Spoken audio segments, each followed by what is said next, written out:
আর আমি বারবার একটা কথা বলি যে এই দুনিয়াতে আল্লাহ ছাড়া আমাদের আপন বলে কেউ নাই।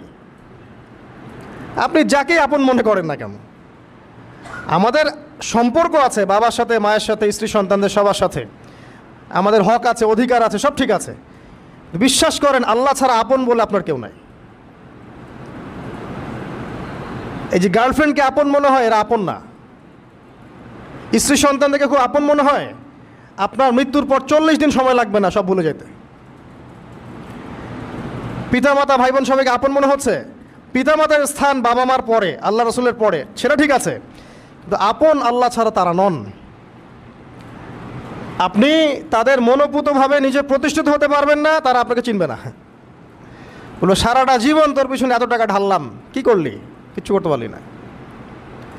আবার এখন যারা পিতামাতা হয়েছেন, সন্তানদেরকে আপন মনে হচ্ছে, দেখবেন এই সন্তানকে আপনি আপনার মনোপুতভাবে সম্পত্তি দিতে পারবেন না, ভরণ পোষণ দিতে পারবেন না, এই সন্তান বড় হয়ে আপনাকে বৃদ্ধাশ্রমে পাঠিয়ে দিতে পারে, নাউজুবিল্লাহ।